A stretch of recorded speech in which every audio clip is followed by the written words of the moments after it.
Vibrate, vibrate higher. Hello there and welcome. I am going to explain an idea that every child should learn before they even go to school. And yet, most people go right through their life and never really understand it. Dr. Maxwell Maltz, around 1960, said it was the greatest psychological discovery of his generation. It's on self-image. You see, you and I have an image of ourselves. It's how we see ourselves. I know there's a reflection come back from the mirror. I can see me. That's a reflection of my physical being. But that's not how I see me. I see me in my mind. And it's based on information that I have on me. Now, some people have a lot of false information, so they've got a very false self-image. Around 1960, Dr. Maxwell Maltz wrote a book called Psycho-Cybernetics. Cybernetics was a new idea. Cybernetics was something that was discovered around the Second World War by a physicist and a mathematician, Weiner and Rosenbluth. They didn't even have a name for it. And it was used for heat-seeking missiles.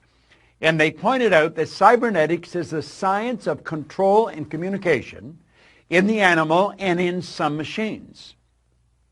And what it does, it measures deviation from a set goal, sends information into a coordinating mechanism that'll correct the output and keep whatever it is moving towards the goal. Well, do you know you have a cybernetic mechanism locked up in you? Now what I've just said may not make any sense to you at all, but before you finish watching this video, it's going to make a lot of sense. Now, if you've heard me speaking at any event or in any video or audio, you've heard me talking about paradigms. Paradigms are nothing but a multitude of ideas, a multitude of habits that are fixed in the treasury of our subconscious. Paradigms are partly genetic and partly environmental. In other words, the ideas are built right into the genes at birth. That's why we look so much like our relatives. So when we tie all these together, it makes a very interesting story. And I'm going to ask you to sit back, take notes if you want, but really pay attention. If you have kids in school, this is critical. If you're in sales, your sales will skyrocket. Relationships, just anything that you're going to do is dependent on how you see you. So let's think about it. Cybernetics and paradigms. Very, very interesting subject. Cybernetics and paradigms are both control systems that operate essentially on the same principle. Both maintain a definite course of action and will not deviate from the course that has been established. You must alter the paradigm to achieve the result that you desire. Now think about that for a moment. You'll see people stuck at a certain level. Go ask any sales manager to give you the names of their salespeople, and they can tell you what those salespeople are going to do next month and next year. Why? Because they're programmed. They just come in about the same, maybe up and down a little, but they come in about the same. How about athletes? Every coach will tell you exactly how they're going to play. There's patterns. They're called habitual patterns. Well, that's a paradigm. Now, this is a beautiful concept, so let's understand it. Cybernetics and paradigms, all right? There's a thermostat. Now, a thermostat in your home is a cybernetic instrument. Now, I live in Toronto, so a good part of the year it gets pretty cold there. Other parts of the year it gets pretty warm. But in the winter, you would have your thermostat set to control the room temperature at around 70 degrees. Now, you could be sitting there reading a book or something, and all of a sudden you feel a draft around your feet, and you're starting to feel a little cool, and you think, what's going on? So you go and look at the thermometer, and you notice that the temperature is not 70, it's dropped to 65 degrees. You start to investigate, you think, what's wrong? And you'll notice the front door's open. Now, it used to be, when I was a little boy, you'd go and check on the furnace, because maybe the furnace had gone out. And you'd have to shake all the ashes down and build another fire and get it going again. Not today. Today we've got cybernetic mechanisms hooked up to our heating system. You see, the thermostat measures the deviation from the set goal. What was the set goal? The set goal is 70. But the temperature is at 65. Things have changed. The thermostat sends a message to the furnace, and automatically the fire's turned on. The fan's turned on, and the temperature starts to rise. And it gets up to 66, 67, 68, 69, and it'll take it right back until it's back on course at 70 degrees. And then the fire and the fan are turned off. Now think of that. And it all happens automatically. That's a cybernetic mechanism. Interesting, isn't it? Do you know you've got a cybernetic mechanism in you? Let's look at it another way. Let's look up at the sky. Here's a big plane. Now, the automatic pilot on a commercial plane is a cybernetic instrument. That's exactly what it is. And you see, a flight pattern is programmed into the plane's computer system. When the plane goes off course, the cybernetic system measures the deviation from the set goal, and it corrects the flight pattern. The plane is brought back on course. It's correct. Do you know a rocket going to the moon is off course 97% of the time? Let's take a look at it from a different perspective. There's a plane leaving Chicago, and it's flying to Paris. Now, when the plane leaves the vicinity, it's just getting off the ground. You see the wheels are still down. It's just getting up there. The automatic pilot is flipped on. The pilot could come back and have dinner with you. Now, they don't leave the cockpit, but they're not necessarily doing anything. It's all done automatically. And you see, when that plane's flying along, it gets hit by some turbulence, gets knocked off course. Do you know what happens? The cybernetic mechanism cuts in. It's activated, and it puts the plane back on course again. It all happens automatically. Pilot doesn't even have to do anything. But ultimately, although it goes off course and gets knocked back on course, it ends up in Paris. Now think about that for a moment. Here's you, and you have locked into your subconscious mind a self-image. And that self-image operates like a cybernetic mechanism. Okay? Your self-image is a cybernetic instrument. Now, let's suppose your self-image is that you are overweight. Oh, you don't talk about it. You don't want anybody else to talk about it. But inside you feel you're overweight. And you just get to a point where you can't handle it anymore, so you make a decision, I'm going to go on a diet, and you instantly move into action. Now what happens? Well, you start to lose weight. Why? You're starving yourself. You don't eat anything white, and on we go. No more chocolate. Why? Because they make you fat.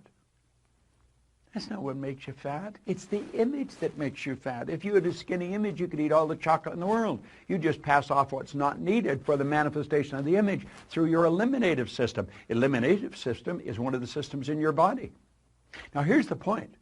When a person who is overweight goes on a diet without changing or altering the self-image, any weight loss is temporary. That's why people gain and lose tons in a lifetime. Say they lose it, you're automatically programmed to find whatever you lose. The self-image, being a cybernetic instrument, measures the deviation from the set goal and immediately corrects the course. The weight that was lost will be found. You see, you look at the scales, you don't relate. That's not really me. That's not really me. So what happens? The weight's put back on again. Isn't that interesting? I know. If you have a weight problem, you're saying, damn, I never knew that. Well, now you do know it. But you see, if you're going to change the weight, you've got to change the paradigm. That's what our company's all about. We help people change paradigms. We help them live in the body they want to live in. I'm so happy and grateful now that I'm at my perfect weight. I'm looking good. I'm feeling great. You can do that. You can live the way you want to live. You're God's highest form of creation. Where's another area that we could use? Well, you can use it in any area. Let's take a child in school. Now, this is all in Psycho-Cybernetics, Dr. Maxwell Maltz's book. And here's something else. What's the point of making heroic vows of amendment if the same old lawbreakers are going to keep them? I am going to take the weight off.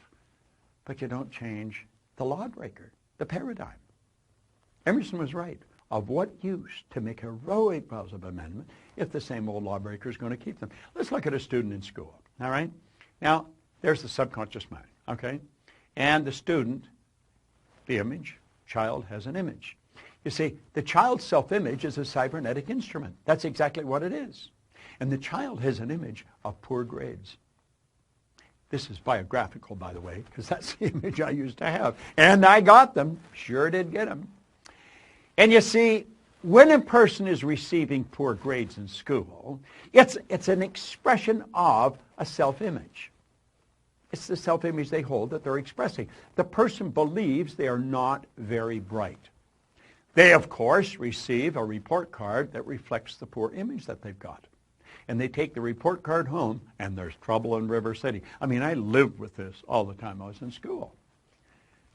The child's grounded. They're made to study. Now, what the parent doesn't know and what the child doesn't know is really rather sad. See, the child cram, and the marks go up. But what the parent and the child do not understand, the parent is unaware that the real problem has the child. They have them give up recreational activities. They make them study. The grades improve, but the improvement's temporary. Why? The child has never changed the self-image. The parent doesn't even understand self-image in most cases, and certainly the child doesn't. And so what happens? Oh, they got a good test. When the report card comes out, nothing's changed. Now, why would people live that way? They live that way because they don't know any different. And that is rather sad. See, we should learn to live the way we really want to live. We've got to understand this concept of self-image, of cybernetics, of paradigms. You know, Oscar Wilde said something really beautiful one time. He said, selfishness is not living as one wishes to live. Selfishness is asking others to live as one wishes to live.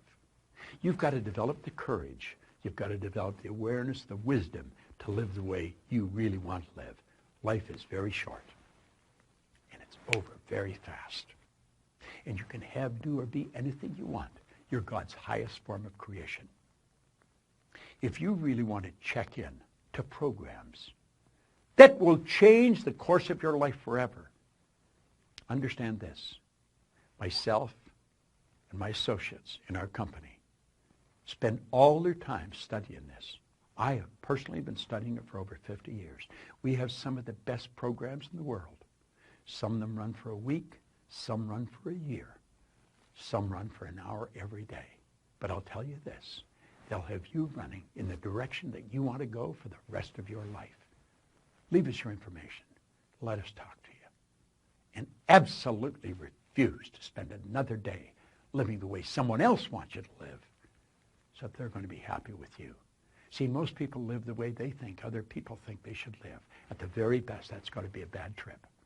This is your life. Make it a phenomenal experience. This is Bob Proctor. Thank you.